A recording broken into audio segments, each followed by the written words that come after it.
que é letra 12, o que mais? Letra 12, o tipo de letra é aquela Times New Roman, e a distância entre uma linha e outra é de 1,5. Obrigada. Tá joia? Bom, então, começando a gravação aqui. Professor, rapidinho. Diga. Pode ser manuscrito também? Pode, se quiser, pode. Mas aí não tem como ser letra 12 Times New Roman, mas aí você escreve com sua letra do tamanho normal e manda pra gente. Oi. Pode ser na Arial também? A Arial ela é um pouquinho maior. Geralmente a gente usa um padrão para ficar tudo igual, os trabalhos ficarem todos iguais. Então vocês vão ver isso no decorrer do curso, né, que existem algumas regras. A gente não vai implementar todas essas, ou seguir todas essas regras agora, mas a gente vai, aos poucos, vocês vão começando a utilizar isso. Né, que um trabalho científico ele vai ter que seguir um determinado padrão, mesmo porque a gente tenha embora eu não goste desse negócio de padronização demais, não, mas a gente vai seguindo o padrão para evitar qualquer tipo de injustiça. Por exemplo, tem uma letra que é maior do que a outra, o espaço é diferente. Então, às vezes, a gente pede assim, 2 páginas, alguém usa a letra maior, a letra menor, um tipo de letra diferente. Então, para ficar padrão, para ficar tudo igual para todo mundo, assim, a gente utiliza o mesmo tipo de letra, a mesma distância, e esse é o padrão utilizado para os trabalhos que vocês vão fazer. Então, mais adiante, vocês vão começar a fazer a monografia.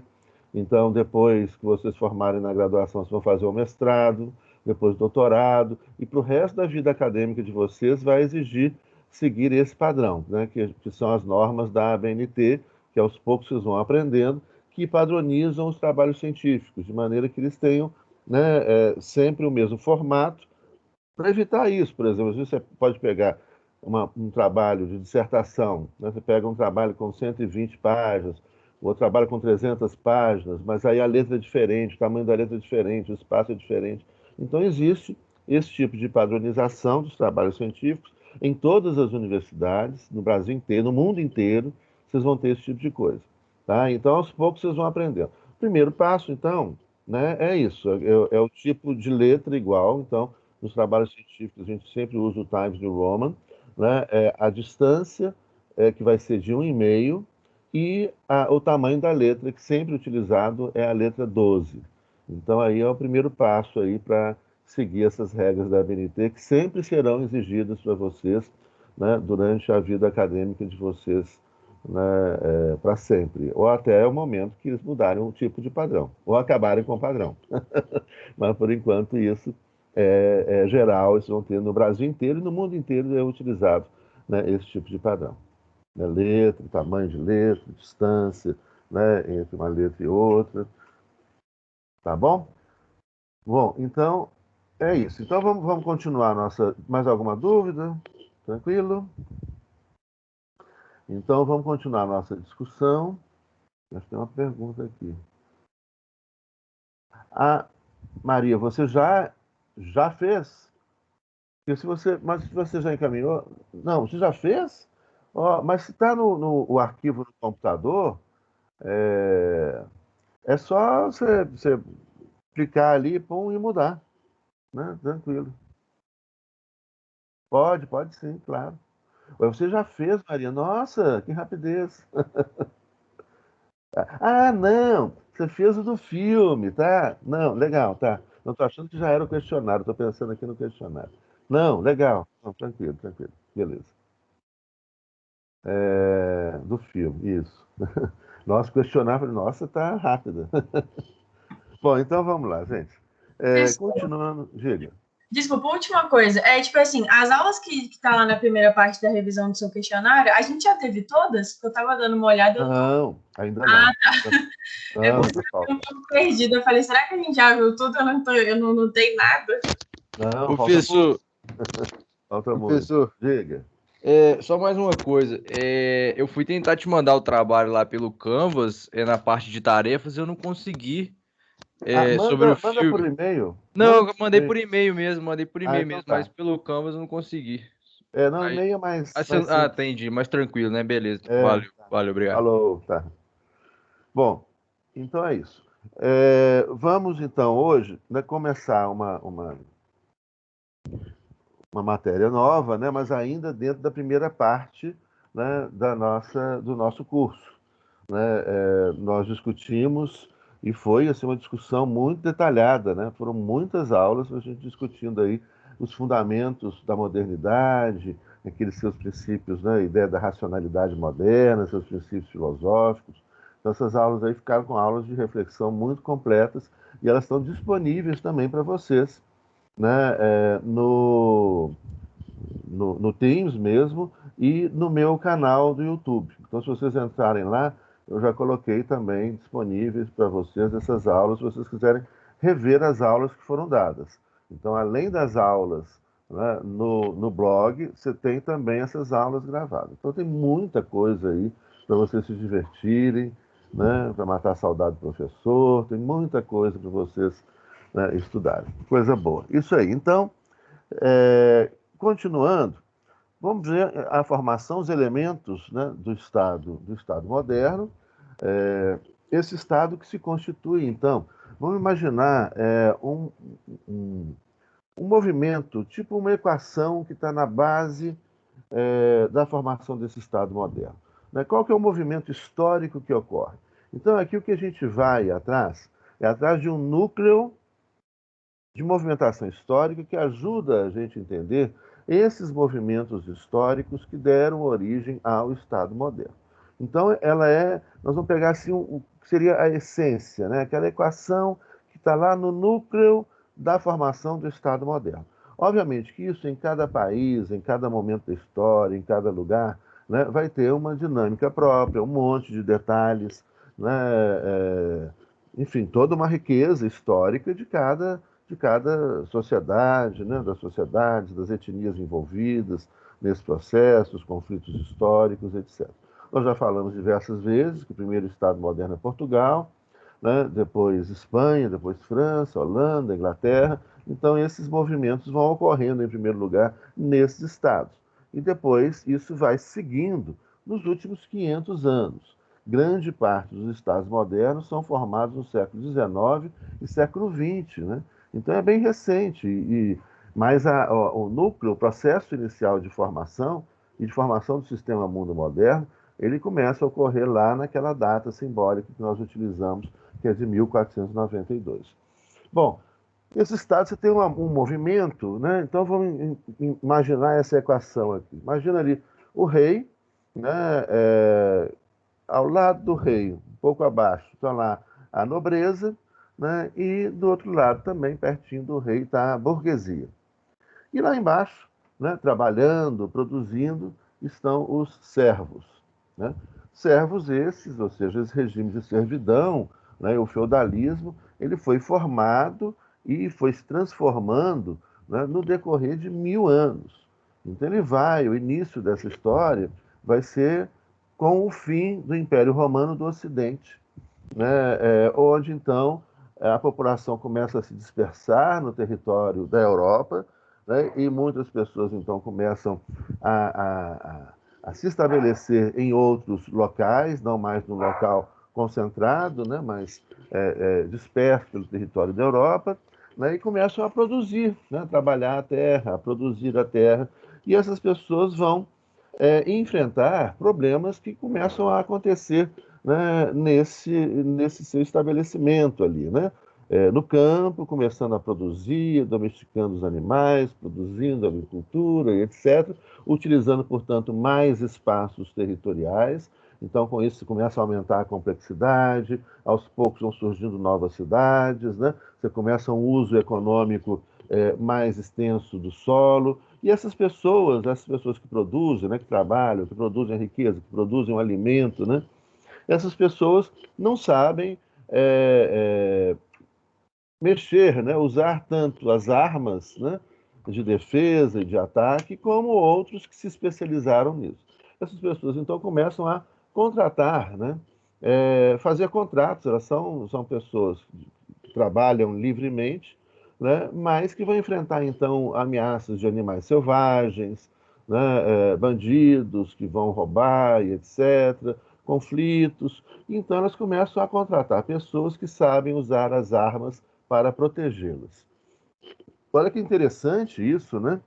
Porque aí está a origem da nobreza, aí está a origem do que a gente pode chamar, o que são essas pessoas que sabem, que têm armas, que sabem usar armas, que elas não produzem, né? Elas não produzem a terra, etc. Elas vivem, então, né? Elas sabem usar as armas e vendem o seu serviço de proteção às pessoas que produzem, né? Hoje em dia a gente chama isso de milicianos, né? No Rio de Janeiro tem muitos milicianos, né? É a milícia. Né? E qual é o problema da milícia? Esses caras, eles sabem, eles têm as armas, sabem usar as armas, eles fazem um contrato com esse trabalhador livre, esse cara que está lá produzindo no campo, sua própria terra e etc.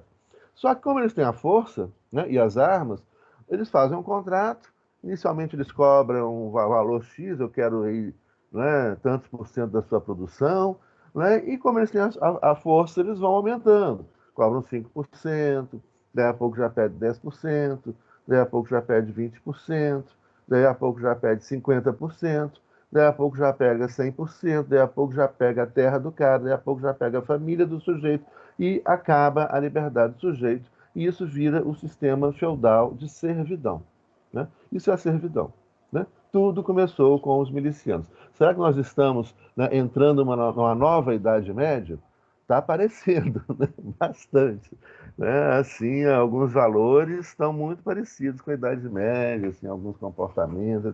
Então, essa tem. E aí, então, isso vira um sistema de opressão. Né? Os caras não têm mais, perderam o seu direito à propriedade, né? Ao seu bem. Vocês terem uma ideia, né? Com o desenvolvimento do feudalismo, né? Né? São 1000 anos, né? O ritmo da história era muito mais lento, né? Hoje o ritmo da história é muito mais veloz. Né? Mas essas pessoas vão, então, perdendo tudo, né? E perdendo até a sua liberdade, sua intimidade e privacidade. Pra vocês terem uma ideia, em determinadas, né, espaços, né, da Europa, do sistema feudal, o senhor feudal, né, o nobre, o barão, o duque, o conde, né, o rei, né, esses caras, eles detêm a força, né?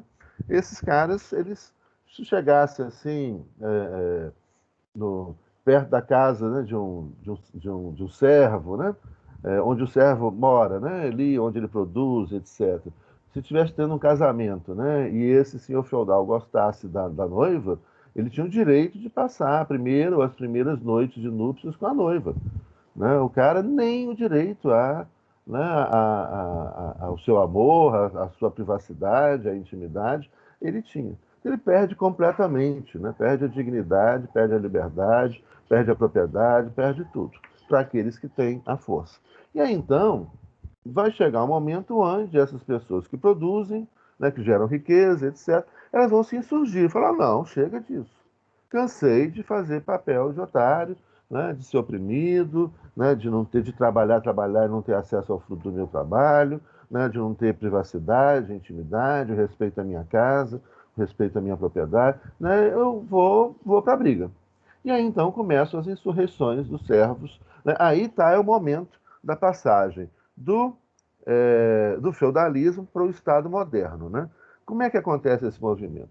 Esses servos, então, se rebelam, ou seja, esse movimento, o seu Estado moderno, ele vai surgir com a chegada ao poder dos servos? Não. Até hoje os servos não chegaram ao poder. Né? Então, ele vai surgir como? Os caras se rebelam, né? Aí os senhores feudais vão para perto do rei. Eles chegam lá para o rei e falam, ó, meu rei, seguinte, esses caras aí estão atacando a gente, tá? Maior confusão no campo. Vamos unir forças, né, para a gente colocar esse povo no devido lugar deles, né? Para que eles voltem a produzir sem chatear e ameaçar o nosso poder, né, no campo, o poder dos nobres no campo.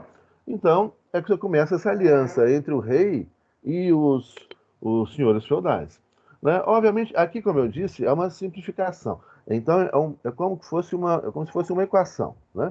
Óbvio que nesse movimento, muitos servos não vão querer aliança com o rei vai forçar, às vezes militarmente, outros vão se aproximar do rei. Então, você tem aí um monte de movimentações distintas. O que eu estou fazendo aqui é uma simplificação de um movimento histórico, como se fosse uma equação que, ao final das contas, está ali e que mostra o que vai ser a resultante, ou seja, nobres e rei vão se unir, o rei vai trazer os nobres para perto dele, né? A construção de Versalhes é um exemplo muito importante disso, né?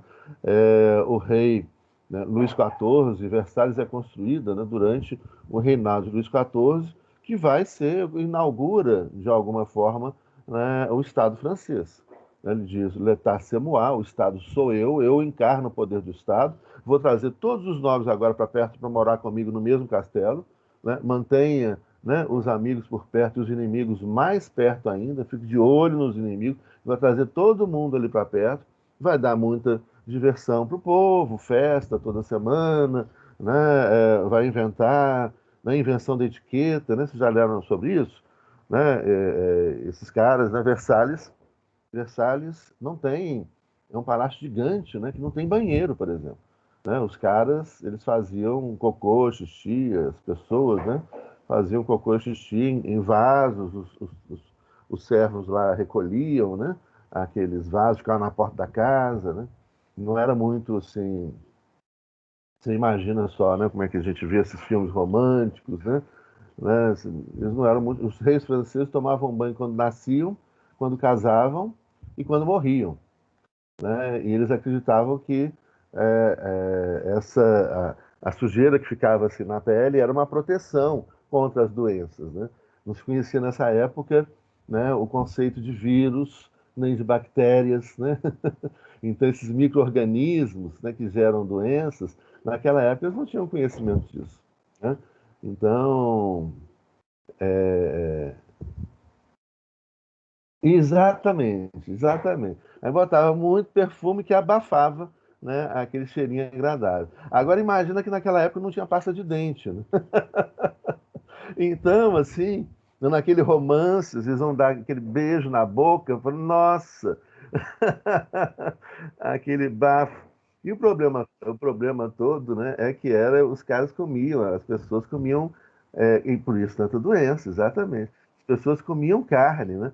Por exemplo, entre os povos originários aqui na América, né, eles comiam é, vegetais, né, muitas frutas, né? E as frutas vai limpando o dente. Você morde a fruta, vai limpando o dente. Você morde a carne, vai sujando o dente, né? E você podia, você não tinha, né, doenças, os indígenas não, mas os europeus comiam aquelas carnes no início com a mão, né? Os italianos é que inventaram o garfo e faca, né, na etiqueta, né? Sim, você viu? A gente fica vendo esses filmes assim, que coisa chique, que lindo. Vai viver naquela época, você vê, né? Os caras comiam com a mão, né? Faziam xixi na mesa, né? Soltavam pum, arrotavam. Aí depois eles vão inventando a etiqueta, aí vai ficando assim, não. Né? Mas algumas fazem parte, alguns lugares fazem parte da etiqueta. Se você almoçar e não arrotar, é porque não gostou da comida, né? Aí, nossa, cara mal educado, né? Em outros lugares, não. Mas, e era assim, na mãozona, assim. Ai, Deus. Bom, então o Luís XIV começou a inventar isso, né? A etiqueta, você vai ter agora, vai ter um copo para cada tipo de vinho, né? Um talher para cada tipo de comida, e ele deixava as pessoas lá entretidas com essas coisas, né? Um passo de dança novo, etc. E ele mandava e desmandava. Ele criou, inclusive, um ministério próprio, né? E ele governava, mandava, ele era o soberano, e os outros nobres ficavam lá fazendo festa, né? Aí começaram a aprender a comer com garfo e faca, começaram a aprender a usar qual tipo de. Aí também exagerou, né?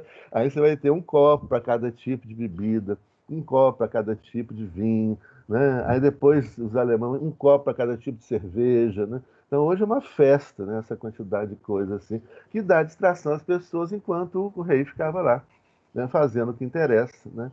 Administrando o Estado, a riqueza e o poder, né? Então essa é um processo, né, de criação. E aí o que tem? Então nós estamos vendo aqui que o rei, ele traz para perto os nobres, né, que vão morar então em mega palácios que vão ser construídos, né, como o caso de Versalhes, né, do czar da Rússia, né, o Palácio de São Petersburgo, né, que também é um gigante, né, o palácio, e vão sendo construídos palácios gigantescos para os reis, etc., os nobres todos ali perto, e Os burgueses, muitos desses servos que se rebelam contra o rei, eles fogem e vão para a cidade. Olha, o campo estava em conflito, em guerra, tinha alguns que não queriam a guerra, etc., e fugiam desesperados, né, para as cidades. E aí chegam nos burgos, né, nas cidades muradas, e esses caras começam, então, chegam lá, não tem trabalho para eles. Eles chegam na cidade e vão começar a morar, a dormir nas ruas. E aí os burgueses vão chegar para o rei e falar: olha, meu rei, não dá não, gente. Esse povo está chegando lá, chega do campo, né, não tem trabalho, aí começa a morar debaixo do viaduto. Aí o prefeito do burgo põe lá umas pedras debaixo do viaduto, para eles não dormirem lá, né? Aí a prefeitura começa a encher o saco deles, tem alguns doidos que começam a botar fogo neles, né? E aí começa as pessoas em situação de rua, e aí os burgueses chegam para o rei e falam o seguinte: ó, tem que botar um jeito nessa bagunça, né? A gente paga para vocês, né? Paga para o rei, para o Estado, né? E o rei representa o Estado em impostos, em troca, né, o rei vai manter a ordem na cidade e fazer esse povo voltar para o campo para trabalhar, né, em vez de ficar aqui chateando. E aí, então, né, tá aí a estrutura do Estado moderno, né? A aliança do rei com os burgueses e os nobres que têm a propriedade no campo, os burgueses, né, nas cidades, comércio, etc. Aí depois chega um padre comunista que vai querer quebrar as pedras com a marreta. Justamente, eles já estavam lá. Se você falou isso, eu não consigo. Foi mal. Exatamente, gente. Exatamente, né? Aliás, Jesus era comunista, gente. Repartir o pão e o vinho. Foi isso que ele ensinou. Não acumular, né? Qual é a oração que Jesus ensinou? Pai nosso que estás no céu, santificado seja o vosso nome, venha a nós o vosso reino, seja feita a sua vontade, assim na terra como no céu. O pão nosso de cada dia nos dai hoje. Ou seja, não acumule, trabalhe pelo pão de cada dia. Se tem 40 pessoas e 40 pães, todo mundo vai comer. Se você começar a acumular, você pega 39 pães, vai ter um pão para 39 pessoas e 39 pães para uma pessoa, né? O cara falava: divide o que você produz, né? Divide a riqueza, divide o pão e o vinho, que todo mundo vai comer. Se acumular, não vai ter para todo mundo. Aí os padres que aprenderam com Jesus Cristo, isso aí, né, começam né, a quebrar as pedras debaixo do viaduto. Né? É isso aí, gente. Mas depois nós vamos trabalhar esses conceitos, né? Inclusive do social-cristianismo no século XIX, no século XX. As duas encíclicas do Papa Francisco, vale a pena ler, né? Sobre o meio ambiente e sobre isso, né? Sobre a irmandade, somos todos irmãos, né? Fratelli Tutti, né? Que é a última encíclica, e a anterior, a Laudato Si, que é sobre a proteção da casa comum nossa, do planeta Terra. Então, espera que o Freud começou a latir.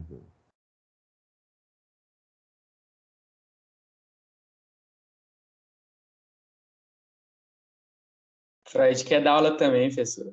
Ele quer. Ele quer. Tá vendo eu falar aqui, tá falando lá também. Gente, só fala falar. Só falta falar. Impressionante, né? Ele fala do jeito dele, né? Ele se comunica.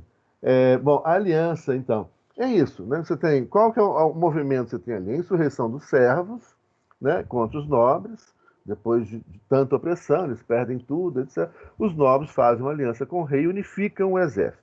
O Exército Nacional é a primeira instituição do Estado moderno. Né? Depois, esses servos, né, que estão em rebelião ali, muitos deles fogem dos conflitos, né, fogem para as cidades, chegam à cidade, não tem emprego, não tem trabalho, né, e os burgueses, incomodados com a presença dessas pessoas, os burgueses vão, né, e financiam o rei, para que o rei, em troca, dê proteção à propriedade desses burgueses na cidade. Né? Então é esse movimento aí que a gente vê nesse momento, né? E aí, só mais uma questão muito interessante. Né? As primeiras instituições modernas, então aqui, né, já nesse momento, começam a se formar, né, instituições como os exércitos nacionais, fundamental para o desenvolvimento da economia capitalista, para o desenvolvimento da economia moderna e do Estado moderno. Os exércitos nacionais, até hoje, eles são fundamentais para o desenvolvimento da economia capitalista. A gente está vendo hoje conflitos, né, crescentes no Oriente Médio, tudo em torno de petróleo, né, conflitos na Ucrânia, né, petróleo. Ontem explodiu lá uma refinaria de petróleo na Indonésia, né? Quer dizer, o mundo está pegando fogo, mas os exércitos nacionais é que vão, né? Ou seja, no momento que a Europa invade o mundo com seus exércitos, né? Invade a América, a África, a Ásia, a Oceania, e tira do mundo inteiro as riquezas que vai, né, financiar o grande desenvolvimento europeu e os impérios de alguns estados europeus, como Portugal, Espanha, França, Holanda, Bélgica, né, Inglaterra e etc. Então, o que é? São os exércitos nacionais, essa primeira instituição do Estado moderno, né, que vão permitir o desenvolvimento, né, econômico gigantesco da Europa, né, e o estabelecimento de um império europeu, né, o primeiro sistema mundo global, né, que é o sistema mundo colonial moderno. Né? A Europa vai ter colônias no mundo inteiro, né, com essa expansão. Tem uma mão levantada aí, Rodrigo, pode falar. Fui eu. Ô, professor, você falou aí que uma das primeiras instituições foram os exércitos, só que Sim. antes, por exemplo, tipo, os romanos, eles também já tinham um exército meio que institucionalizado, né? Qual Sim, que é a sim. principal diferença desses exércitos nacionais modernos para os exércitos dos romanos, dos outros povos? O que a gente vai fazer é o seguinte, quando a gente fala da modernidade, não é que esses elementos da modernidade, por exemplo, escravidão, né? Acho que até a gente já comentou isso. Não é que não existisse escravidão antes em vários outros reinos e impérios, né? Mas a escravidão nesse momento ela é diferenciada. Você tem, né, na construção por exemplo, nós comentamos, a escravidão ela é biologicamente justificada. Então, é como se tivessem povos que nascem e que existem para serem escravos. Isso é uma novidade da modernidade. A modernidade, ela resgata o que seria algo inventado. Ou seja, eles falam que a modernidade ela se constrói sobre a tradição de dois grandes impérios ocidentais modernos, que é o Império Grego e o Romano. Então, é o resgate da civilização grega e da civilização romana. E aí você tem essa importância da Constituição, né, gradual, que vai ser feita agora, mas você tinha, por exemplo, no Império Romano, de exércitos que eram exércitos profissionais. Isso vai desaparecer depois com o fim do Império Romano e vai voltar na modernidade. Então, esses povos europeus, você começa a inventar um conceito a partir de determinadas questões. Então, por exemplo, não existia ideia na antiguidade de Ocidente e Oriente. A Grécia não era Ocidente. Né? Muitos dos filósofos, né, gregos, que são chamados de filósofos gregos, viveram em Alexandria, no Egito, na África. Né? E muito da filosofia que se estabelece, desenvolve em Alexandria e mais ao norte, Alexandria, né, Egito, África, e mais ao norte, né, que ali está a Grécia e Turquia, né? Você tem muitos filósofos ali nessa região.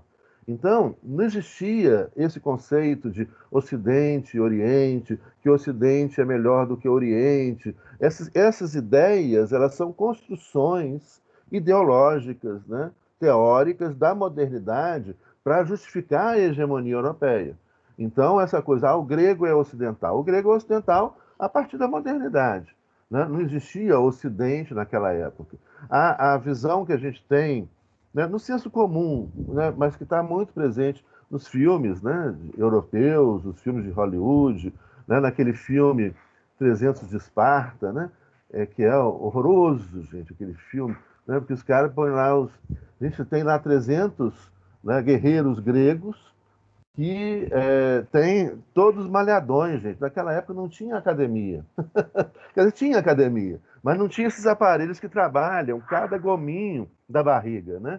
Então, era assim, não tinha ainda. Então, eram os caras fortes, né, que treinavam luta o tempo todo em Esparta, né, sem dúvida, mas não era assim com todos os músculos do corpo cuidadosamente detalhados, como aparece nos 300 de Esparta, né, nesse filme, né, ridículo. Gente, o Freud, Exato.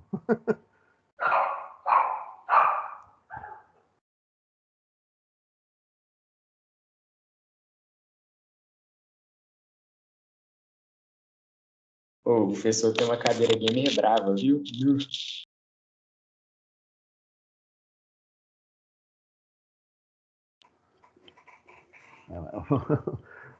Então, não tinha esse negócio assim. E vocês reparam nesse filme como é que eles criavam, né, a imagem dos persas, né? A Pérsia foi um grande império, de uma grande civilização, né? Você pega assim o Egito, a Pérsia, né, o conhecimento, bibliotecas, e como que o filme, que é uma construção a partir da invenção, né, desse ocidental moderno, civilizado, e que coloca o oriental como atrasado, gente. Mas ali, o mundo começa ali, a África, a cultura começa na África, na Mesopotâmia, que está ali, né, onde, hoje o Iraque, né, o Império Chinês tem mais de 3 mil anos. Aí os caras pintam os persas, né? Vocês viram esse filme? Se não viram, não vê, não. É uma bobagem. Mas se viram. Mas os persas, eles parecem monstros. Eles são deformados, né? Então é uma construção, assim, essa invenção desse Ocidente. Ah, não, a filosofia começou no Ocidente. Ninguém pensava antes dos gregos, e os gregos são ocidentais. Os gregos estão ali, né?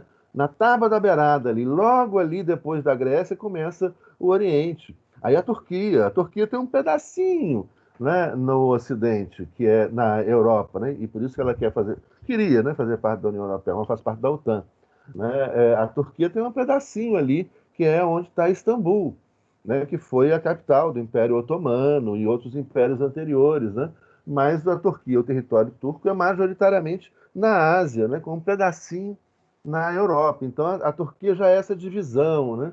Ela é mais oriental que ocidental, mas a Grécia é ocidental, mas o limite ali, né, do Ocidente. Então você começa a inventar essas questões e trazer, né, ou recuperar, reler, né, tradições que vêm dos impérios, né, da Grécia antiga, né, dessa suposta filosofia grega, né, e da Roma, da República Romana e do Império Romano, né, também posto na modernidade como ocidental.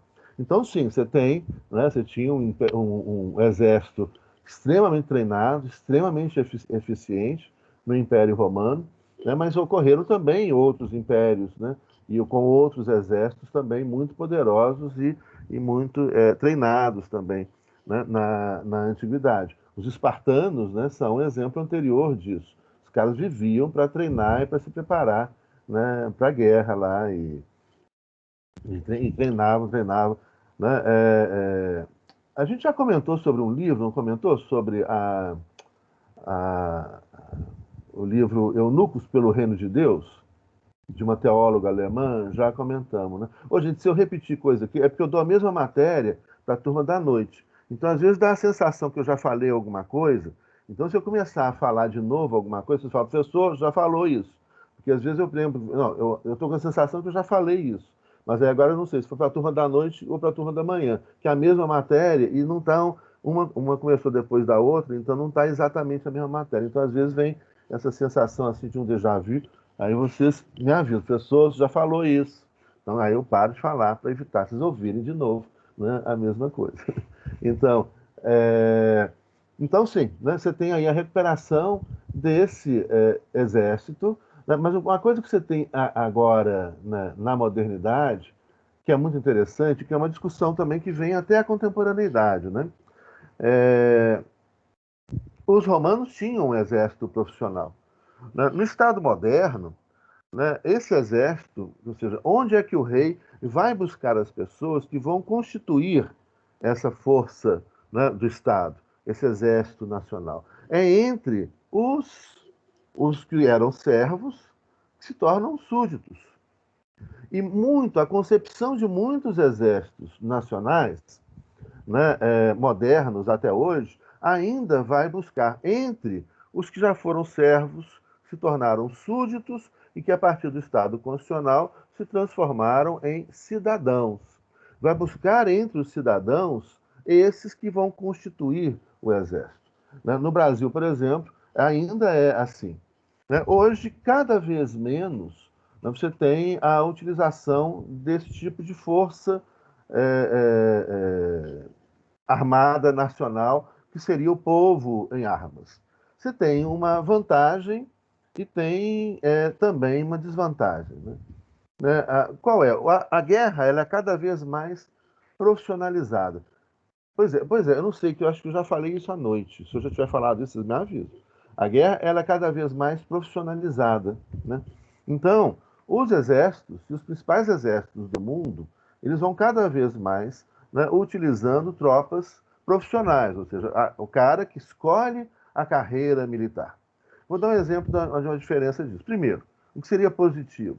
O positivo seria que você cria, o Estado moderno, ele cria uma fidelidade nacional. Ou seja, eu amo a minha pátria. Essa coisa de amor à pátria é uma invenção moderna. Não tinha isso antes. Né? Então, o cara ele vai dar a sua vida por amor à pátria. Né? E não porque ele é contratado para fazer isso, ou um profissional que é contratado, pago, bem pago, para matar os outros, por exemplo. Não, eu vou na guerra para defender minha pátria. Né? Onde está minha casa, minha família, etc. Essa ideia, né, ela cria uma fidelidade a essas instituições do Estado. Né? Então, isso é algo muito importante e algo perigoso de ser perdido. Né? Hoje você tem... Então, vamos colocar as coisas assim para evitar misturar as coisas. Então, hoje, você tem exércitos profissionais, mas que são do Estado. Né? E que, portanto, mantém essa ideia, é uma ideologia, é um sentimento de amor à pátria. Diferente, por exemplo, do que começa a acontecer e existe cada vez mais, inclusive com empresas norte-americanas, sul-africanas, israelenses, onde você tem soldados profissionais super, hiper bem pagos. E os caras são assim super, hiper preparados, né? Onde você contrata a empresa para fazer a guerra para você. Então, o que pode acontecer, e que já aconteceu na África, é que os dois lados contratam a mesma empresa. E aí você tem os soldados profissionais lutando por um lado e os soldados profissionais da mesma empresa lutando por um outro lado. Hoje, boa parte das tropas de ocupação norte-americana no Iraque são de soldados profissionais, eles são privados, terceirizados. É um exército terceirizado, né? E muito caro. Mas é possível, a Colômbia contrata, né? Empresas transnacionais contratam isso para roubar riquezas do Congo, da África, por exemplo. Então, como é que funciona? Você tem essas empresas e você contrata ali soldados. Eles são, eu sabia os salários, mas agora não vou arriscar falar, porque eu posso falar bobagem. Mas assim, é muito bem pago, é muito bem pago. Esses caras são super profissionais, são assassinos profissionais, super treinados. Né? E você contrata soldado com equipamento. Então, você pode contratar helicóptero, você pode contratar um tanque, você pode contratar um míssil, né? Tantos tanques, tantos caças. Você contrata tudo isso. Então, você imagina o preço disso. Quem é que tem dinheiro para contratar isso? Há alguns estados nacionais, mas quem contrata isso principalmente, os Estados Unidos tem dinheiro para contratar isso, mas quem contrata isso principalmente são mega empresários, mega transnacionais. Por exemplo, do Congo, o norte do Congo, o Congo é um país com cerca de 6 milhões de quilômetros quadrados. O Brasil tem 8 milhões, né? O Congo é gigante e tem muita riqueza. E no norte do Congo tem uma liga de metal hiper resistente ao calor, que é utilizada, né, muito para a fabricação de celulares, de computadores, de tudo isso. Isso é caro, né? O que a gente chama de terra rara são essas raridades, né, minerais, etc., que vão, então, estrategicamente estar na mão de determinados estados e determinadas empresas. Teve uma empresa, isso está no norte do Congo, teve uma empresa, então, no norte do Congo, que pegou um líder de uma etnia do norte do Congo, pegou esse líder e financiou esse cara. Falou, olha, é o seguinte, agora você vai reivindicar a independência do Congo. Nós vamos comprar para vocês um exército, você vai recrutar aí seu povo, mas no meio do seu povo a gente vai botar o exército nosso contratado, com mísseis, parará, parará, e aí você vai declarar a independência aqui do norte do Congo em relação ao Estado Nacional do Congo. Por que essa empresa contratou isso? Né, e inventou essa independência do norte do Congo? Né? Ela contratou isso porque no norte do Congo é que está o coltan, que vale muito para essas empresas e para os estados nacionais. Como é que eu vou roubar o coltan do Congo? Olha, o Congo vai querer vender para mim. Né? Então, é mais fácil aí eu roubar isso aqui, porque eu pego a mina inteira, eu pego tudo. Né? Eu pego tudo. Então, aí, nesse caso, eu contrato, eu pego esse território passa a ser meu. Você tem territórios, isso não é novidade, estados nacionais que foram inventados pelos impérios ocidentais, né, a partir de interesses de riqueza do subsolo. O Kuwait é uma invenção. Né? O que você tinha ali, o mundo árabe, até século XIX, né, eram vários, ainda muito, Iêmen, Arábia Saudita, você tem ali várias famílias, várias tribos. Não existia um Estado Nacional. A invenção de um Estado Nacional, Arábia Saudita, é uma completa ficção até hoje. Não existe um Arábia Saudita ou um saudita. O que é um saudita? O saudita é a família Saud, que é uma família que está no poder, né, na Arábia Saudita. Isso, o Leopoldo, né, da Bélgica, isso aí, Leopoldo II. Exatamente. Uhum. Formato mercenário de elite para poder invadir e conquistar a região do Congo. E o Congo passou a ser dele. Não era da Bélgica, não. O Congo era do Leopoldo. Né? E ele deu parte do Congo de presente de casamento para o filho. Né? A Bélgica, o Congo, imagina, 6 milhões. O Congo era do rei, não era da Bélgica. Era do rei da Bélgica. Né? E é o que esse cara fez, torturou, matou e escravizou. Barbaridade. Então você tem essa coisa, né, desses exércitos mercenários. Óbvio, gente, que o exército mercenário, né, e aí vem o primeiro elemento interessante, o exército mercenário, ele é muito... Qual é a fidelidade dele? É o dinheiro, a grana. Quem tem fidelidade à grana, tem fidelidade a si próprio, né? Não tem fidelidade a ninguém.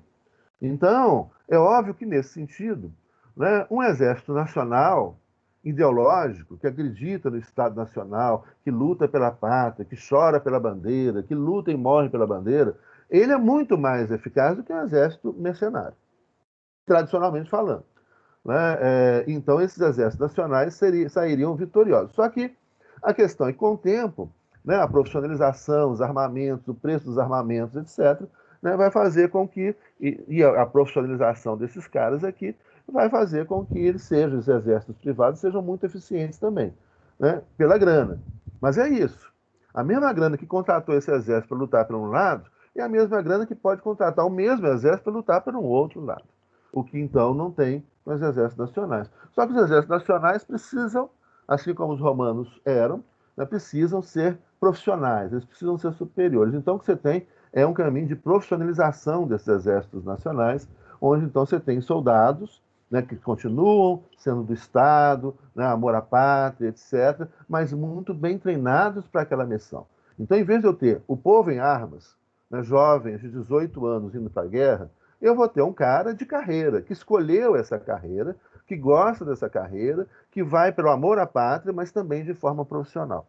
Teve um general norte-americano que ele vai criar essa doutrina dentro do exército norte-americano. Que na Guerra do Vietnã, né, não, isso em alguns casos você tem, sim, algumas companhias, né, ou exércitos profissionais já desde o século XVI. Isso vai acontecendo aos poucos. Né? E há também doutrinas militares que optam por um, pelo outro, ou pelos dois simultaneamente, né? Como é que vai acontecendo no Brasil também, né? Agora. Mas a ideia, por exemplo, na Guerra do Vietnã, quando estourou a guerra, né, o envolvimento o Vietnã era colônia francesa. E os vietnamitas se insurgem contra os franceses no pós-Segunda Guerra Mundial. Os franceses estavam abalados, né, porque foram invadidos pelos alemães, e ao mesmo tempo eles estavam, né, divididos internamente. Tinha a França de Vichy, que era fascista, e a França da resistência em Paris, com a resistência francesa, né, antifascista. E tinha colônias francesas pelo mundo afora. Essas colônias começam a se insurgir, como no Vietnã, como na Argélia, por exemplo, e assim por diante. Marrocos, Tunísia e outros vários países. E aí, então, a Guerra da Argélia, a Guerra do Vietnã, primeiro, né, a França não dá conta. Está caro manter isso aqui. E os Estados Unidos substituem a França no Vietnã. Então, vão saindo, vão chegando as tropas americanas coloniais e vão saindo as tropas coloniais francesas. E os Estados Unidos substituem na guerra. Uma guerra que vai de 46 até 1975, quando finalmente os Estados Unidos são derrotados pelo Vietnã. Né? Mas os Estados Unidos mantêm essa guerra durante muito tempo. E o envolvimento da guerra vai só aumentando, e o preço da guerra vai só aumentando, e o uso, e cada vez o maior envolvimento de militares norte-americanos vai aumentando. Onde então eles começam a usar essa ideia dos cidadãos, né, do povo, em armas, e começa a contratar, ou seja, chamar reservistas, né, chamar, né, cidadãos americanos, vocês já devem ter visto em muitos documentários, muita coisa sobre isso, né, jovens, universitários, da idade de vocês, gente. É a mesma coisa chegar para vocês hoje e falar, olha, vão para a guerra amanhã? Né? Olha, eu ia sair correndo. Primeiro, eu não vou matar ninguém. Sou totalmente matar qualquer vida. O único bicho que eu mato é barata. Porque aí também não sei, né? Mas a barata também faz parte do equilíbrio ambiental. A barata eu mato. Não vou deixar a barata ficar entrando aqui dentro de casa. Só a barata. Né? O resto eu não mato. Aí, pernilongo. Ih, pronto, já estou confessando crimes aqui, mas para manter o equilíbrio. A gente deixar os pernilongos fazer casa dentro da casa da gente, vai ter pernilongo que não acaba mais. Então, isso é mais ou menos o equilíbrio ambiental, né? Mas, não vai, mas imagina chamar vocês para ir para a guerra, amanhã. Então, é o que começou a acontecer com os jovens americanos. Eles começaram a ser convocados para a guerra, e foram milhares de jovens. E aí, o que esse general americano, que eu não lembro o nome dele, mas o que ele começou a perceber? Que muitos desses jovens morriam sem disparar um tiro. Que eu acho que é o que aconteceria comigo. Né? Ou seja, eles iam para a guerra, e aí quando você vê, primeiro, uma coisa é você imaginar uma guerra. Né? Ah, que legal, tanque, caça, pá. E aí quando você chegar lá, e você vê o sujeito morrendo do seu lado, né? O seu amigo morrendo do seu lado, o cara que você acabou de conversar com ele morreu do seu lado, né? E vem um inimigo com você tem que atirar no inimigo. O que esse general percebeu? Que a maioria dos jovens americanos morreram sem disparar um tiro. A maioria não disparou.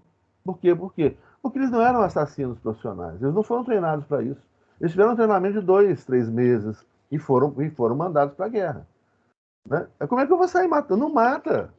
Não mata, gente. Né? É uma bobagem você achar que é fácil matar alguém. Né? Não mata. E pior, e aí o desespero você vê, e o cara morreu do seu lado. E o outro tá vindo correndo ali para te matar. E o que você quiser fazer? Né? Você fica paralisado.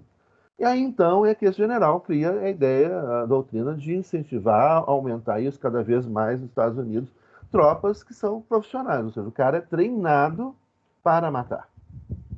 Né? Então, ele é um profissional que é treinado para matar. Por esse motivo, óbvio, esse profissional que é treinado para matar, ele não pode exercer outras funções. Não sei se vocês já viram, já deve ter visto, né? Quando, por exemplo, tem um discurso do presidente dos Estados Unidos para toda a nação, no Estado da União, né? Ele faz um discurso anual. Reparem, quando vocês tiverem uma fala do presidente dos Estados Unidos no Congresso, que tiver várias autoridades, no Estado da União estão todos os senadores, todos os deputados, os generais, almirantes, brigadeiros, os caras assim, da cúpula, né? Da cúpula está lá dentro do Congresso americano assistindo à fala do presidente. Em geral, esses oficiais das Forças Armadas americanas, eles ficam na primeira fila, né, com as mãos sobre as pernas. E não fazem um movimento durante toda a fala do presidente. E quando terminar a fala do presidente, eles não podem bater palma. Eles continuam com as mãos sobre as pernas. Isso significa o quê? Que o exército americano é para proteger os cidadãos americanos. Ele nunca poderá ser usado contra os norte-americanos. Então, ele nunca pode ser usado, por exemplo, né, para fazer uma intervenção militar. Né? Eles nunca podem ser usados para governar os Estados Unidos. Eles nunca podem ser usados para manter a lei e a ordem dentro dos Estados Unidos. Sabe por quê? Porque eles existem para proteger os cidadãos norte-americanos. Eles só podem agir fora do território norte-americano, assim como a CIA também só pode agir fora do território norte-americano. Eles não podem nem bater palma para político. Por quê? Porque eles não podem ter posicionamento político. Eles não podem torcer por candidato A, B, C, D ou F. Eles são absolutamente neutros enquanto militares da ativa norte-americana. Depois que da ativa, pode já ter vários presidentes dos Estados Unidos, generais, que deixaram de ser generais e foram depois presidentes. Mas, enquanto está nativa, não pode. Não pode ter manifestação política. Né? Ela é uma organização profissional feita para matar. E se essa organização extremamente profissional e eficiente em matar as outras pessoas, né, vai ser usada contra o próprio povo, o que eles vão fazer? O que eles aprenderam a fazer? A matar. Então, gente, uma coisa, né, dentro do Estado, quando se fala do profissionalismo, é cada um no seu quadrado. Militar é treinado para matar. Logo, ele não pode proteger a vida. Ele é treinado para matar. Né? Ele não vai fazer a operação de segurança pública. Né? A polícia é treinada para proteger. Os militares são treinados para matar. O médico para curar. O advogado para defender os direitos fundamentais. Né? E assim é cada um no seu quadrado. Se você colocar um advogado para atender no CTI e um médico para defender seus direitos fundamentais, vai dar errado. Por esse motivo, a gente não pode pedir intervenção militar. Isso aí é República de Banana. Aliás, teve um coisa dos Estados Unidos que falou muito bem. Né? É você botar militar para intervenção interna, isso aí é o que eles fizeram no resto do mundo, mas nunca fizeram para eles. Por quê? Porque não funciona. É por isso que eles não fizeram para eles. Mas isso eles patrocinaram no resto do mundo, no que eles chamam de República de Banana, no que o Bush chamou, né, de República de Banana. A gente está parecendo, vocês viram isso? Vocês devem ter visto isso. O Bush falou, nossa, os Estados Unidos está parecendo uma República de Banana. Né? E você sabe por que República de Banana? Né? Por causa da American Fruit Company, né, que promoveu o golpe de Estado da América Central com o apoio do governo norte-americano, né, nas repúblicas da América Central que produziam, entre outras coisas, bananas. Né? E a American Fruit, né, uma corporação privada norte-americana que produzia bananas e vendia e exportava bananas a partir da América Central, promoveu o golpe de Estado nas repúblicas de bananas, que aceitavam, então, militares no comando. Então, isso aqui é algo... E, gente, o que eu estou tentando passar para vocês é racionalidade. Vamos pensar. Pelo amor de Deus. Vocês estudarem, e vocês estudam muito, vocês têm um perfil, né, super legal, vejo pela intervenção de vocês e tudo. E é o perfil dos alunos da PUC, né, que é um perfil de qualidade. Né? Aí, gente, tem que estudar, pelo amor de Deus. Vocês não vão encontrar nenhum país do mundo, em nenhum momento da história, onde o governo militar tenha sido bom para aquele país. Nenhum. Nunca. Então, para com essa... vocês, eu sei que vocês não fazem, mas quando vocês tiverem amigos que falem essas estupidezes, fala assim, meu amigo, vai estudar. Pega um livrinho aqui. Amigo, aí você chega... Gente, vamos tomar uma cervejinha? Vamos ler esse livrinho aqui? Vamos ficar bem informados para parar de falar bobagem? Vamos. Vocês podem fazer isso carinhosamente com os seus amigos. E fala, para de defender essa bobagem. Nunca na história, nunca houve um governo militar, né, que trouxesse algo de positivo para o país. É óbvio, por quê? Porque eles são treinados para fazer guerra e não para governar. Né? Eles são treinados para fazer guerra. Né? E você não pode matar a própria população. Você não pode usar uma instituição que foi criada para proteger o país para atacar o país. E o país é o quê? É a sua própria população. É a diversidade, é a Constituição, são as pessoas que pensam diferente, que têm religiões diferentes, que têm posicionamentos políticos diferentes, né? Inclusive os padres comunistas. Né? Como Jesus Cristo foi. Aliás, se Jesus Cristo aparecesse agora, e eu acho que está chegando perto, né, que a gente está no Apocalipse, se ele aparecesse, né, a gente ia matar ele em uma semana, não ia esperar 33 anos, não. Né? Ia matar ele em uma semana. Seu comunista! Né? Seu, é isso, né?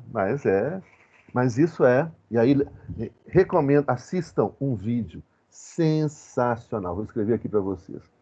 É um vídeo de um cara muito bom psicanalista. Ele chama Antônio Quiné. Tá aí o nome dele, Antônio Quiné. O vídeo chama Ignoródio, né? Que é o que está tomando conta do mundo. Né? A ignorância e o ódio de braços dados está tomando conta do mundo. E está piorando, gente. Está melhorando, não. Mas o amor vence sempre, com certeza. Fácil. O problema é ter coragem para amar. Aí é que é problema. Mas então, sim, chama Batismo de Sangue, excelente. Tem no YouTube, um filme excelente sobre isso. Bom, tem umas mãozinhas levantadas aqui. Quem que levantou? Sérgio e Bruno. Vamos lá, Sérgio. Quem levantou primeiro? Professor, acho que fui eu. Seguinte, deixa eu te perguntar. Você tinha respondido o Bruno em questão da... Não, o Rodrigo em questão do exército de Roma e tudo mais. A minha dúvida é a seguinte. E aqueles exércitos que ficaram bem populares na Idade Média, os Cavaleiros Templários, ele era uma espécie de exército privado ou exército estatal, que eram os Cavaleiros de Cristo, né? Algo assim. Só uma pergunta mesmo. Não, é muito comum. Mas veja bem, a noção de privado nesse período é diferente da noção de privado hoje, né? Então, eram exércitos que não pertenciam a estados, mesmo porque os estados nacionais modernos ainda não existiam, né? Então, a gente está no universo de um conceito. Ele não é privado no sentido atual da palavra, né? Nem público no sentido atual da palavra, que não existiam estados, né? Então, eram pessoas que se uniam, né, que se organizavam, né, em torno de um ideal, em defesa de uma determinada ideia, né, na promoção, e aí, né, muitos desses vão, né, fazer junto às cruzadas, né, representando determinadas organizações que hoje seriam chamadas de privadas, né, mas seriam... O problema é que você não tem um conceito contemporâneo disso, mas seriam como organizações, né, são pessoas que se unem, formam aquela organização, não pertencem ao Estado, né, nem pertenciam à igreja diretamente, mas se organizavam em torno de um ideal, né? Então seriam sem fins lucrativos, vamos dizer assim, né? São associações de pessoas, né, que vão atrás de uma determinada finalidade. E a igreja ajudou a constituir muitas dessas organizações, inclusive de organizações militares em defesa, né, dos interesses, né, da igreja, né, ou do cristianismo, no decorrer da Idade Média, e que eram profissionais de guerra, né, eram pessoas habituadas e que viviam para fazer a guerra. Então é isso, assim. É muito importante e é uma coisa assim, sempre muito complexa, gente, que a gente sempre tem que ter atenção ao utilizar, né, muitas vezes expressões que têm um sentido específico na contemporaneidade, na modernidade, né, mas que não existiam correspondentes em outras culturas, em outros povos, em outros momentos da história, né? Então, ela não é pública nem privada. Ela não é estatal, então existe um público não estatal. Ela seria um público não estatal, vamos dizer assim, né? Isso a gente hoje tem, um público não estatal, né? Mas ela não era uma organização estatal, não pertencia ao Estado, não pertencia à igreja, embora muitas dessas se recebiam, né, apoio e atuavam a favor da igreja em determinados momentos. Tá bom? Porém, eles eram mais gerenciados pelo ideal religioso do que o Estado, propriamente, né? Sim, tranquilo. Sim. Não, obrigado, professor. Nada. Obrigadão. Bruno. Professor, na verdade, duas coisas rapidinho. A primeira, sabe aquele vídeo que você falou pra gente, o Homo Sapiens 1900, Eugenia? Sim. Você tinha falado, tem dele legendado no YouTube. Tem dele em dublado também? Ou só legendado? Não sei. Eu mandei para vocês o legendado, né? Eu vou procurar, mas vocês podem procurar também. Mas eu não vi dublado, não. Mas deve ter, gente, deve ter. Eu vou procurar. Se eu encontrar aqui, eu mando para vocês. Ou quem encontrar, aí compartilha com os colegas, né, pelo WhatsApp da turma. Beleza? Beleza. Aqui, outra coisa, eu acho que eu tinha mandado no chat uma outra coisa aqui para você, acho que você não tinha visto a mensagem. Sabe, o exército privado contratado pelo rei Leopoldo II, eu já vi em alguns sites que foi responsável pela morte de 10 a 20 milhões de congolenses. Sim, é uma coisa, é um genocídio brutal. Brutal. Só no século XX são mais de 8 milhões de congoleses assassinados, né? Leopoldo está no século XIX. É de uma violência absurda, inominável. O Rodrigo aqui pergunta também, agora que eu estava vendo aqui o chat, né, pessoas do exército precisam de uma causa para atuar. Pois é, Rodrigo, é isso que a gente estava comentando, né?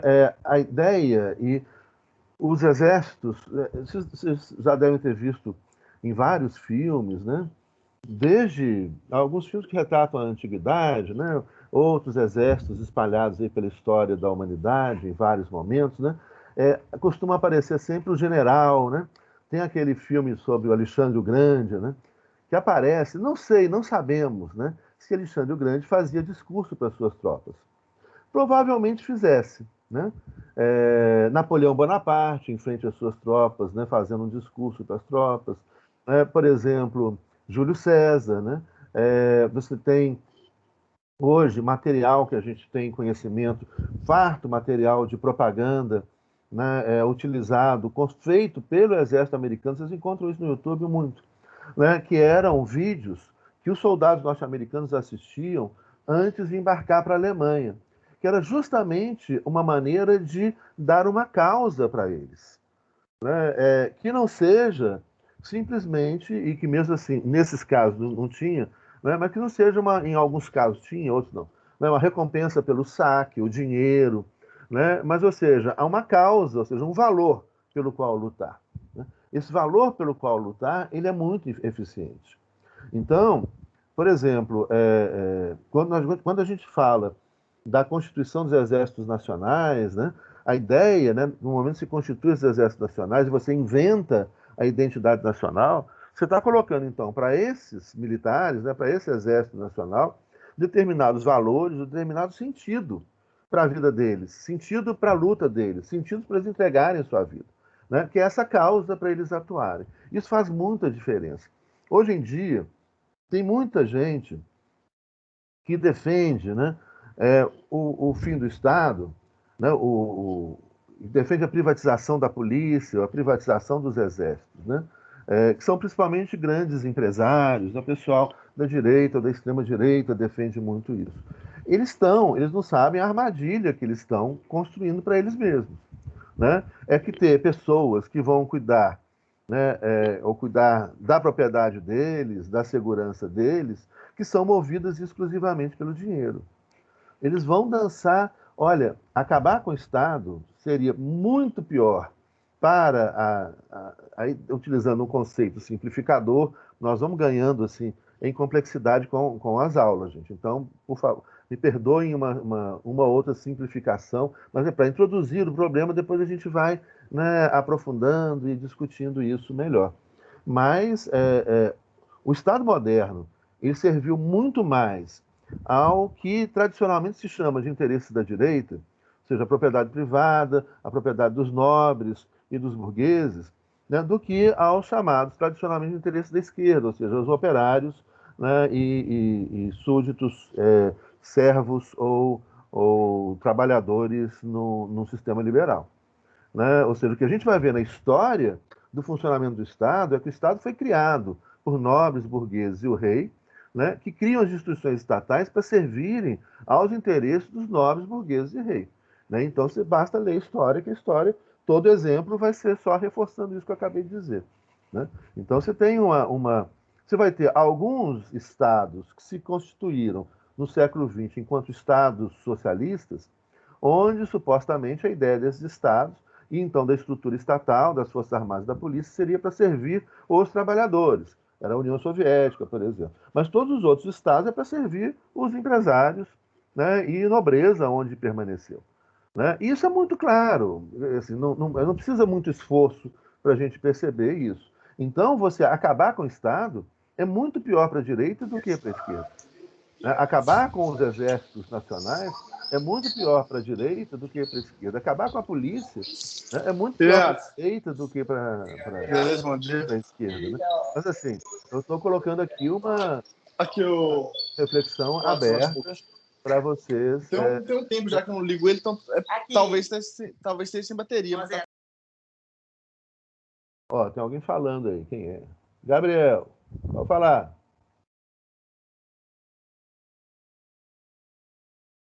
Acho que ele abriu sem querer, professor.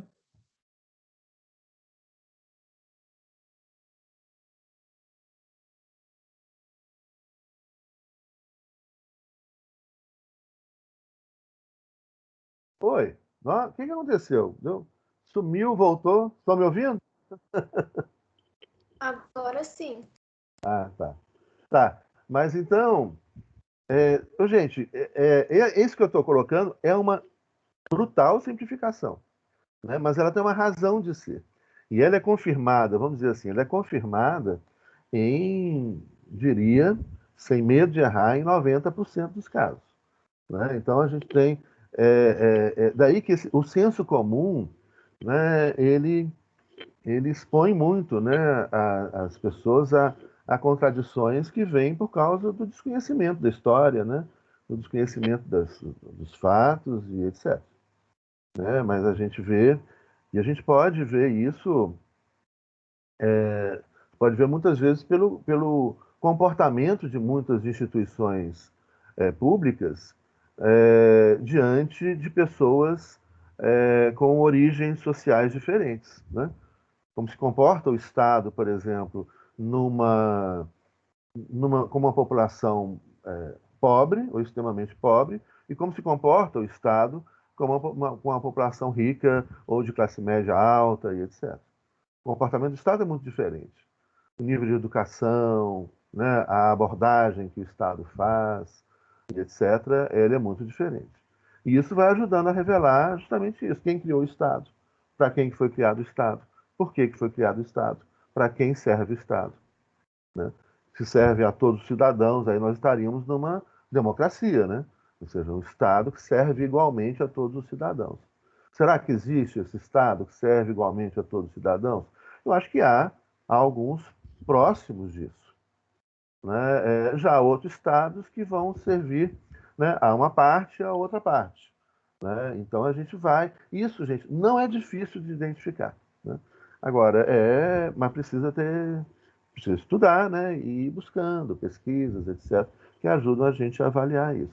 Então, esse Estado moderno, ele nasce dessa aliança e vai buscar, justamente entre os servos, que se tornam súditos, aqueles que vão manter os servos que se tornaram súditos no seu devido lugar. Então, a massa operacional do Estado, ela vem em meio aos súditos e vai ser usada para manter os súditos no seu lugar, né? Estou falando de Estado absolutista. Então, é essa a ideia, né, que não deverá ser uma ideia, mas nós vamos né, trabalhando os outros conceitos. Amanhã a gente vai entrar no conceito de Estado liberal, né? Mas entendendo a história e vendo a quem as estruturas servem, etc. Né? Então, isso não é difícil, né, percepção. Bom, esse Estado moderno, então, ele nasce absolutista. O que significa esse Estado absolutista? O Estado absolutista, então, é o primeiro formato do Estado moderno. O Estado moderno, ele vai ter sempre algumas características comuns. Seja ele absolutista, seja ele constitucional liberal, seja ele constitucional socialista, seja ele constitucional social, né? A gente tem o constitucional liberal, ele é um Estado pró-capital, constitucional socialista pró-operário, constitucional social, né, seria um Estado que busca o equilíbrio e a proteção de todos os seus cidadãos, né? Mais uma simplificação, mas aos poucos a gente vai explicando e aprofundando, gente. Então a gente vai ganhando em complexidade aos poucos. Vamos entendendo esses conceitos iniciais, né? E aí a gente vai afundando, aprofundando e ganhando em complexidade, né? As coisas do real é muito mais complexo, né, do que isso aí. E mesmo qualquer ciência é sempre uma simplificação, né, do real, que é sempre mais complexo do que a própria ciência, que é justamente a gente começa a classificar, né, criar expressões, etc., que têm sentidos históricos que vão ajudando a gente a caminhar aí dentro dessas complexidades conceituais, históricas, teóricas, etc. Esse Estado, então, qual é a característica do Estado sempre? Qualquer Estado, seja absolutista, liberal, social, socialista, plurinacional, né? Qual é a característica do Estado? O Estado, ele passa a ter um poder organizado, então isso é uma novidade. No feudalismo, o poder era muito descentralizado, onde então existia uma permanente negociação do poder entre os nobres, né, e o rei, etc. Agora não. Agora você tem, então, um Estado com um poder centralizado, hierarquizado, e uma única vontade dentro desse Estado. Né? Então, esse Estado agora passa a ter um poder organizado, agora não tem mais negociação. O que eu disse lá, o Luís XIV chama todos os nobres para perto dele, para ele controlar todo mundo. Quem manda é o Luís XIV. Não tem esse negócio do Luís XIV negociar se o conde fulano de tal vai apoiá-lo. Está lá perto dele e não tem que negociar, não. Né? O exército é agora unificado. E está todo mundo obediente ao Luís XIV. Não tem mais o conde fulano de tal, mas não tem exército próprio mais, não. O barão, o ciclano, não tem exército próprio mais, não. Então, antes, cada um negociava seu apoio, seu exército, etc. Com o Estado moderno, não. Você tem um único exército. E quem manda é o poder do Estado. E o poder do Estado, inicialmente, está encarnado na figura, né, do rei. Tá? E, então, esse poder real, centralizado, hierarquizado, ele passa a ser exercido, né, em um território delimitado. Então, isso é uma outra novidade do Estado moderno. Antes, não havia, né, essa delimitação territorial, né, detalhada como existe hoje. Ou seja, cada estado tem, ou se briga por alguns metros. Né? E alguns metros podem fazer diferença entre, né, você ter petróleo e não ter petróleo, etc. Então, você passa hoje, a partir da modernidade, gradualmente, a partir desse momento, então também não é de uma hora para outra, né? Os estados vão se formando nesses últimos 500 anos, né? Mas passa a ter um território, né, demarcado, delimitado. E o poder do Estado, agora, ele é exercido nos limites deste território. Então, o que existia antes, por exemplo, existia uma vinculação do súdito, por exemplo, o súdito do rei da Inglaterra, que se encontrasse no território, né, governado pelo rei da França, né, aplica-se a ele as leis do rei da Inglaterra. Né, e esse conceito desaparece. Né? O que você tem hoje é um conceito territorial. Ou seja, né, exceto os Estados Unidos ainda intervém, mas depois a gente comenta o caso norte-americano. Mas você tem o quê? Qualquer pessoa que se encontre em território brasileiro, nos limites do território, que são os limites da soberania do Estado brasileiro, é o território brasileiro. Qualquer pessoa que se encontre no território brasileiro é obrigada a obedecer às leis brasileiras e à Constituição brasileira. E estão sujeitas ao poder do Estado brasileiro. E o mesmo vai ser válido para qualquer país que a gente for. Então, tome muito cuidado. Muitas vezes, isso já aconteceu muito. Antes de viajar, agora ninguém está podendo viajar, né? Mas há um ano atrás, né, quando a gente podia viajar para um país estrangeiro. A primeira coisa que você tem que fazer é conhecer minimamente os costumes e a lei daquele país para não fazer bobagem. Porque senão você pode parar na cadeia sem saber por que parou na cadeia. E pode até ser executado sem saber que foi executado. Teve um caso, né, vocês lembram desse caso? De um surfista brasileiro, né, que levou droga na prancha e ele foi, me parece, para a Indonésia ou Filipinas, não sei. Um país onde droga tem pena de morte. E o cara será que ele foi desavisado? Ele deve ter desavisado, gente. Para que correr risco, sabe? Pô, se descobrir isso aqui... Sim, sim. Uhum. Ele vai ser julgado. Se ele comete um crime aqui, ele é julgado aqui. Os países, os estados têm crime de extradição. Né? E esse crime de extradição, como é que funciona? Muitas vezes, né, o cara comete um crime, mas você tem várias hipóteses. O italiano comete um crime na Itália e foge para o Brasil. Aí, então, o Brasil não reconhece. Teve esse caso que eu vou citar, aconteceu aqui no Brasil. O Brasil não reconhece o crime dessa pessoa como sendo crime. Né? Fala, não, foi uma perseguição política que ele sofreu na Itália. Não aconteceu com o italiano, você deve lembrar. Agora eu não vou lembrar o nome dele, mas ele cometeu um crime que foi considerado aqui como crime político. A Itália tem um tratado de extradição com o Brasil, né? E aí então, se o italiano comete um crime lá e foge para o Brasil vai prender esse sujeito e mandar ele de volta para a Itália. A não ser que o Brasil não reconheça isso como crime. Aí depende muito do tratado, o que foi estabelecido nas cláusulas do tratado entre Brasil e Itália. E assim você vai ter tratados de extradição ou não entre países. César, exatamente, Rodrigo, obrigado. Cesare Battisti, né? Cesare Battisti, ele foi, né, exatamente, ele. Então, ele foi, segundo o governo brasileiro, o crime que ele cometeu lá foi um crime político e o Brasil não reconhece esses crimes políticos, só crimes comuns. O tratado de extradição o Brasil tem com a Itália só para crime comum, não para crime político, e o Brasil se recusou a prendê-lo e extraditá-lo. Mas depois me parece que no final das contas ele acabou sendo extraditado. Você lembra disso, Rodrigo? Agora eu não lembro. Acho que mudou o governo, e aí mudou a compreensão, e aí... sim, você tem alguns estados que você não pode tomar bebida alcoólica na rua. Né?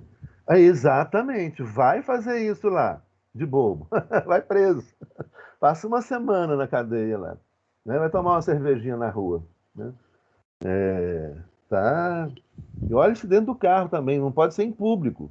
Né? Uma vez eu fiz isso, mas na Flórida, tá? Mas assim, eu não fui preso, não. Mas eu comecei a tomar cervejinha dentro do carro, estava dentro do carro, né?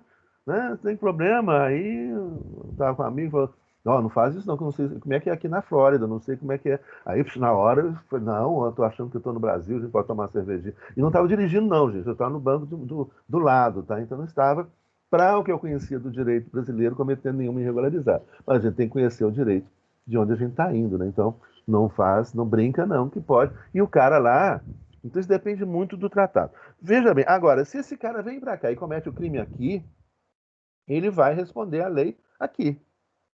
Né? Então, você pode até, às vezes, o país pede o seu cidadão de volta, etc. Aí depende de negociação internacional. Então, não há uma regra geral. Né? Isso aí está no campo do direito internacional, privado, e aí são tratados que são feitos, etc. Qual norma se aplica? Né? O cara casou no estrangeiro e veio aqui, separou, morreu. Então, vocês vão estudar isso mais adiante, né? Onde a gente tem que estudar, né, os tratados internacionais, né, qual direito se aplica, em qual caso, etc. Isso varia muito de país para país, muito de qual o tratado que se tem com cada país, etc. Mas uma regra geral, qual é? A regra geral é que vem para cá, está submetido às leis brasileiras. E se comete qualquer irregularidade perante as leis brasileiras, responde perante as leis brasileiras. Bom. E a mesma coisa, né, nos outros estados do planeta. Não vai lá achando que você vai aplicar a lei brasileira, não. Você está em território estrangeiro, aplica-se a lei daquele país. Isso é princípio básico, aplicável a todo mundo. Exceções vão existir, mas depende da pessoa, depende da situação, depende do país, depende do tratado. Isso é exceção. A regra geral é o que eu acabei de falar. Então, a extradição ela funciona muito nesse caso. O cara comete o crime no país e foge para outro. Aí, então, né, a polícia desse país na qual ele fugiu, né, se tem um tratado de extradição com aquele país, vai perseguir esse sujeito, prender e enviar para ele ser julgado naquele país. É o que parece. Eu não sei depois do final da história do Cesare Battisti, mas parece que ele foi extraditado. Foi sim. Foi extraditado depois para a Itália. Tá bom? Então, esse Estado, então, ele tem um poder organizado, hierarquizado, soberano, né? Significa, então, né, que nenhum poder pode estar acima do poder do Estado soberano, nem existe um poder paralelo ao poder do Estado. Então, o Estado soberano, ele significa que ele tem um poder supremo. Né? Ele decide, em última instância, sobre as questões do seu Estado, aquele poder soberano do Estado. Ele se exerce nos limites do território desse Estado, né? O que é considerado o território do Estado? Aí tem uma discussão, também vocês vão ver mais adiante, que é muito interessante, né? Que é a discussão sobre o que é o limite do território do Estado. Então, por exemplo, o que se estabelecia, né, há algum tempo atrás, no direito internacional, né, também era um mar territorial de 12 milhas. Né? Mas depois se estabeleceu, por exemplo, o Brasil.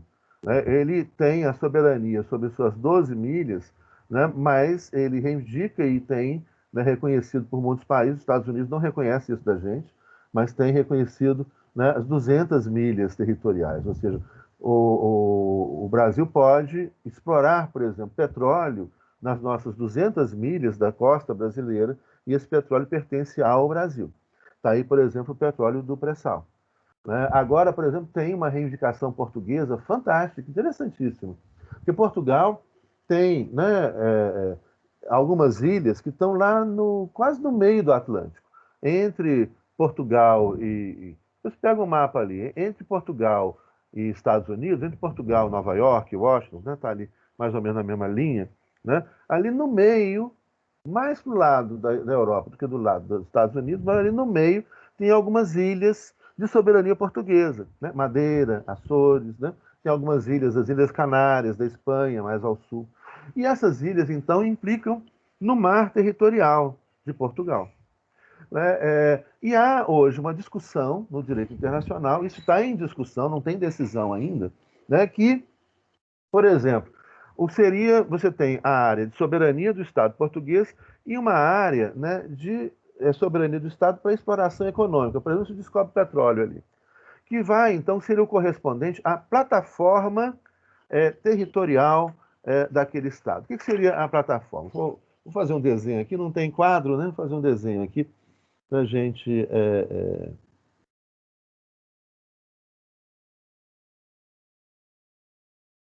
Olha lá. Ó. Ih, não dá para enxergar não, gente. Espera aí, tem que fazer com... fazer com a caneta forte, que aqui, agora sim.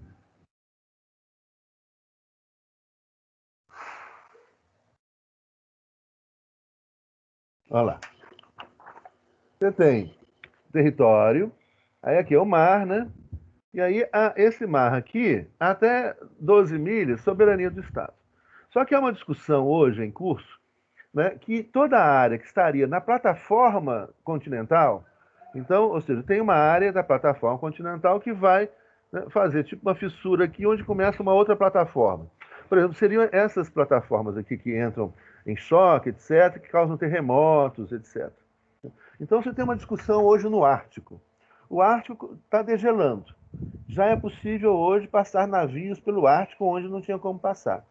E aí, quem é que tem o direito de explorar o petróleo que está no subsolo do Ártico? Olha que doideira que o mundo que a gente vive, gente. Né? É o petróleo, né? É o aquecimento global gerado pelo uso, inclusive, de petróleo, de combustível fóssil, etc., que é o petróleo, né? Que está gerando o aquecimento global, entre outros motivos.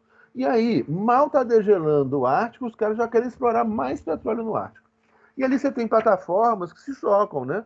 Por exemplo, que pertence à Rússia, o que pertence do outro lado aos Estados Unidos, com a Alasca, o que pertence ao Canadá, o que pertence à Noruega, à Finlândia, à Dinamarca, com a Groenlândia. Então, quem é que vai poder explorar o quê? Já está a maior briga, já tem um monte de caças e aviões bombardeios atômicos. Outro dia, um avião bombardeio com bombas atômicas passou perto da fronteira russa, no Ártico. Os russos já colocaram lá 3 submarinos atômicos no Ártico. Isso aconteceu semana passada. Né? Então os caras já estão começando a brigar por petróleo, mais petróleo. A ganância humana, gente, vai levar a gente ao fim. Eu estou quase desistindo. Eu vou para o sul da Bahia, tomar cerveja e ver o fim do mundo, né, olhando aquele marzão maravilhoso. Mas não, brincadeira, gente, não. Vocês são jovens, vocês vão construir um outro mundo, né, que não seja esse mundo ganancioso, né, competitivo, individualista, egoísta, horroroso, que a gente foi capaz de construir até agora. Então a plataforma seria justamente isso aqui. Ó. A plataforma que está em Portugal, aqui tem a plataforma continental, que avança para além dessas 12 milhas.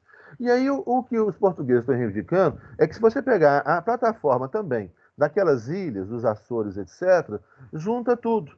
Então depois vocês olhem o mapa. O que Portugal está reivindicando agora seria aumentar 3 vezes o território de Portugal, onde teria a parte da terra, né, e as águas territoriais que envolveriam desde o Portugal continental e chegaria até as ilhas de Açores e Madeira. Essa é a atual reivindicação, né, que Portugal faz, né, e que está sob a avaliação, né, da comunidade internacional.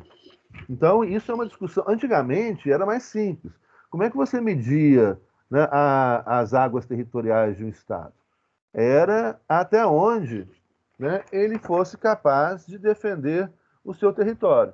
Então, se tinha um forte aqui, né, na beira do mar, como tem um monte de forte aqui na costa brasileira, né, Forte Copacabana, tem uma Paraíba, em Rio Grande do Norte, na Bahia, tem vários fortes.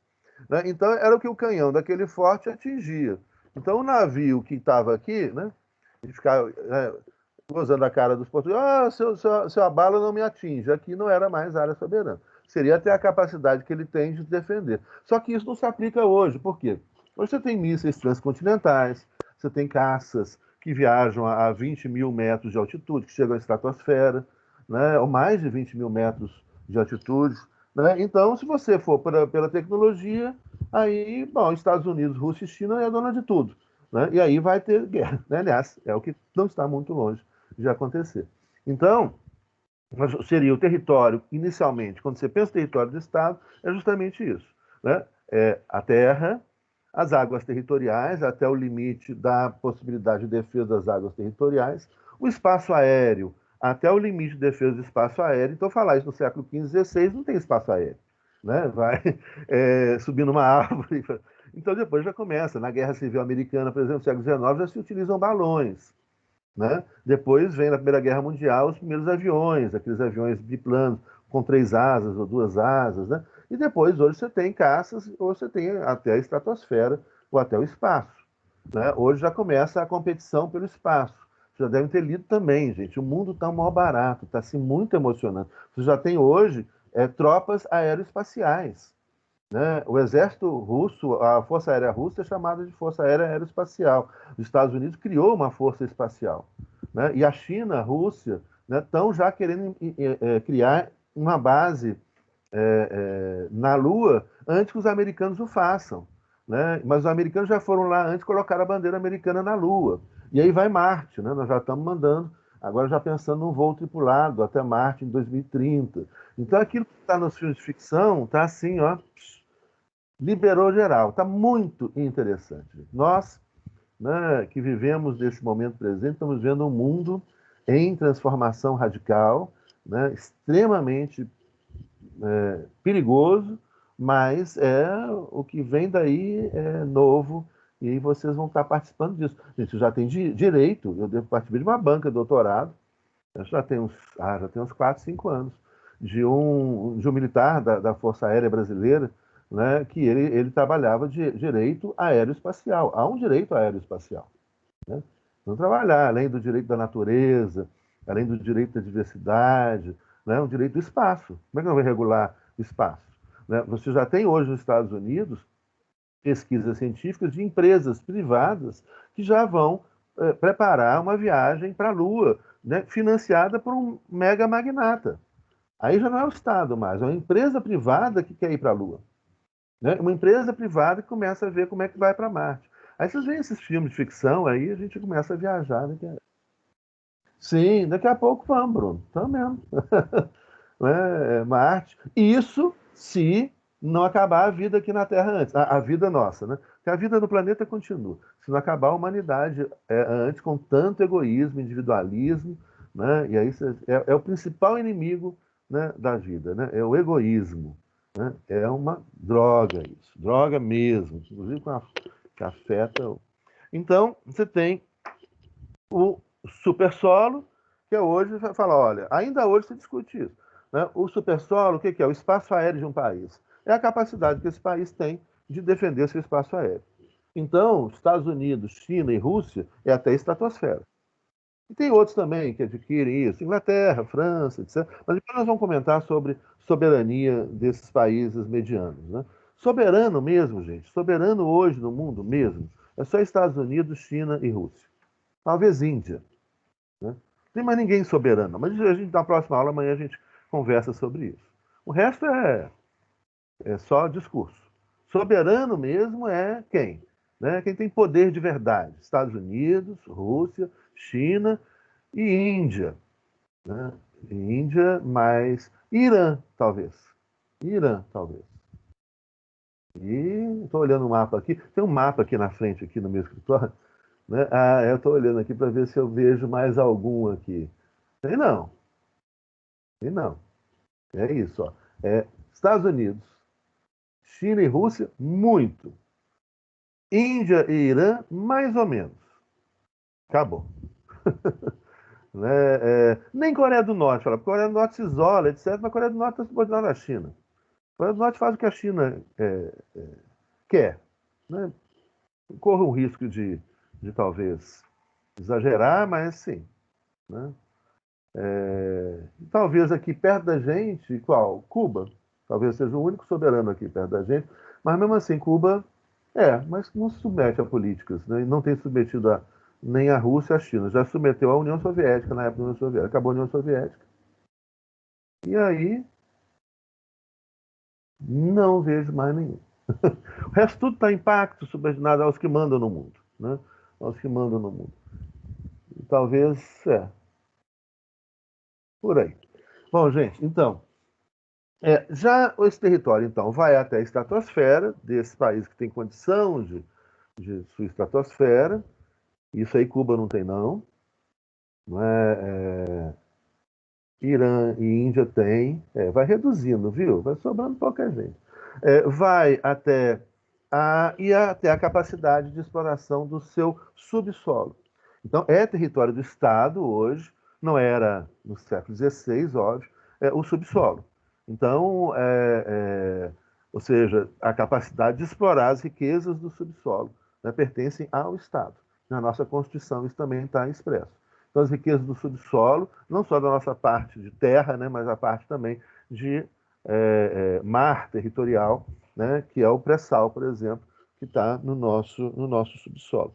Lembrando que é depois do pré-sal, né, que os Estados Unidos reativa, né, a quarta frota, que é a do Atlântico Sul, né, que a gente sofre os ataques à nossa soberania em mecanismos de guerras híbridas, né, a partir de 2013. Lembrar que a gente tinha no Brasil uma soberania sobre a riqueza do nosso subsolo, isso pertence ao Estado brasileiro e era de exploração exclusiva de uma empresa brasileira, a Petrobras, mas hoje já foi entregue, né, a empresas estrangeiras que pertencem aos Estados Unidos, Inglaterra, e inclusive até a estatais, né, a British Petroleum, né, a Exxon, a Texas Oil Company, né, que vão ter direito de explorar o nosso pré-sal. A China, né, que comprou também o direito de explorar o nosso pré-sal. Mas antes era tudo da Petrobras. Mas é óbvio que eles não iam deixar, os caras que têm poder de verdade, não iam deixar a gente ser soberano com a nossa riqueza. E já levaram a nossa riqueza. Foi um assalto à mão armada que fizeram com o Brasil, né? E o mais interessante, assim, assustador, é que as pessoas encarregadas da soberania nacional nem perceberam, né? Ou se perceberam, não atinaram, né, para o assalto global à soberania brasileira.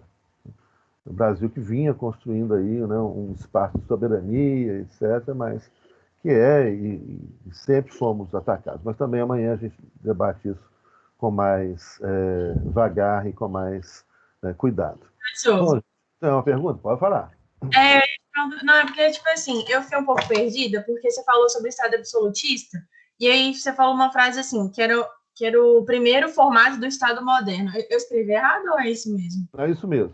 Tá. O Estado moderno nasce absolutista, o que significa, então, que o rei manda, não existe uma separação de poderes, né, no Estado absolutista, todo o poder é concentrado na pessoa do rei, que encarna o poder do Estado. Né? Depois esse Estado moderno, que é territorial, então, o Estado absolutista ele é territorial, poder centralizado, né, fortemente hierarquizado, né, com território delimitado, né, soberano. Esse Estado, né, que nasce absolutista, ele vai se transformar em um Estado constitucional, que a gente vai estudar amanhã. E esse Estado constitucional também, ele é territorial, tem um poder organizado, centralizado, né, exerce esse poder sobre o território do Estado. Então, todas essas questões que nós falamos como elementos que constituem o Estado, um povo organizado, um povo nacional, um território delimitado, né, e o fato desse Estado, ele tem uma qualidade também. Então, veja bem, ele tem um povo nacional, uma identidade nacional, tem um território delimitado, tem um poder organizado e centralizado.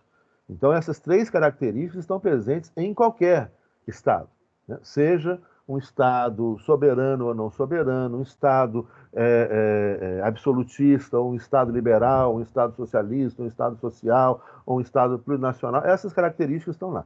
Território delimitado, todas essas discussões com relação ao território estão ali, né, presentes, né, os limites do território, etc. Poder organizado, né? E povo nacional, identidade nacional. Isso está sempre ali presente.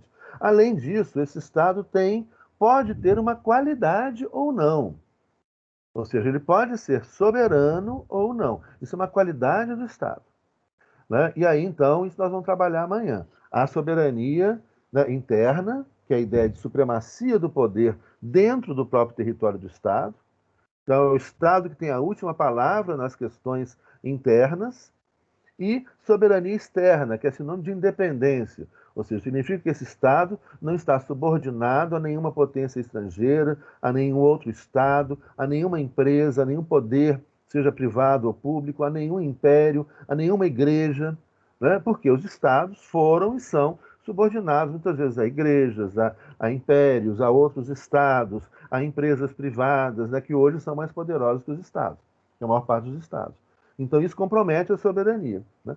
Então, por isso que eu falo, formalmente, gente, você tem 193 estados que integram as Nações Unidas, que são estados formalmente soberanos e reconhecidos como estados soberanos pela ONU.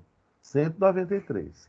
Efetivamente, ou seja, países que não se submetem a nenhuma pressão, né? Ou seja, que têm força para construir sua própria política sem se submeter a um outro estado, a uma potência regional, a uma potência mundial, a um império, a uma igreja, a qualquer outra força, a uma empresa, a um grande conglomerado econômico, né? Então, isso seria a ideia. Ou seja, do ponto de vista efetivo, né? Quais são os estados que não se submetem a essa força exterior, ou mesmo uma força dentro do Estado que desafia o poder do Estado? Você pode ter uma força interna que desafia o poder do Estado, uma guerra civil, por exemplo, uma guerrilha, um movimento terrorista, né, que desafia o poder interno do Estado, né, e uma força externa, né, uma potência estrangeira, um império, uma igreja, que desafia o poder do Estado. Então, qual seria, pensem aí, né, quais seriam os Estados que hoje podem dizer que tomam sua decisão e não se submetem? Eu estou falando de submeter. É óbvio que pressão sempre vai existir, mas uma pressão que faz com que eles se ajoelhem, que faz com que eles se submetam, faz com que eles tenham que observar, porque senão eles estão danados. Então, é isso, né? Óbvio, jogos de pressão, tentativa de pressionar a China, a Rússia, os Estados Unidos, existe o tempo todo. Mas essas tentativas se efetivam? Ou seja, será que tem uma outra potência hoje no mundo que chega e fala, Estados Unidos, não faça isso, os Estados Unidos vão obedecer?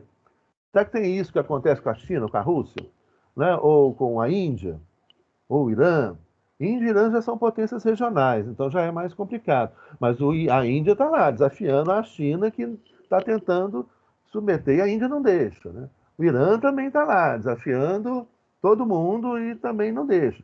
Então seria algo interessante para a gente refletir. E isso, gente, é só uma hipótese. O que eu estou levantando para vocês aqui não é nenhuma verdade absoluta. A verdade absoluta está no campo da matemática, né? São hipóteses que eu estou levantando pelo que eu estudei, pelo que eu tenho acompanhado, etc. Olha, talvez a gente possa dizer que soberano mesmo, né, é Estados Unidos, China e Rússia. E talvez Índia e Irã, né?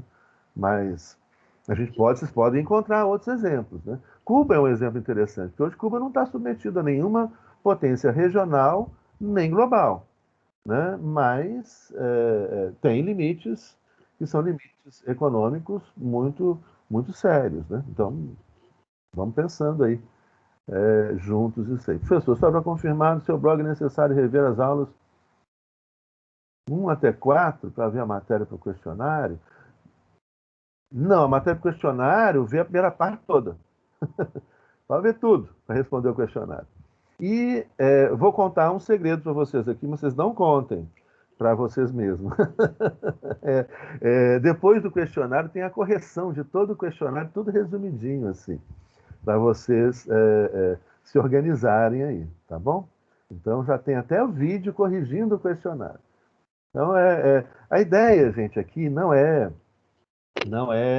submetê-los, né, à minha soberania de forma nenhuma. A ideia assim, é fazer com que vocês se interessem pelo tema, provocá-los, que vocês estudem, né, mas não tem a intenção aqui, a intenção não é reprovar ninguém, né, de jeito nenhum. É que vocês estudem, né, e aí tem todo o material do mundo para vocês estudarem ali. Tem vídeos longos, vídeos curtos e vídeos resumidos, né? Que é a correção do questionário. Dá tudo. Claro. Vai lá, vai pegar tudo, tá bom? Então é isso aí. E é isso. Acho que vocês tem uma mão levantada aqui. Quem é? Yes.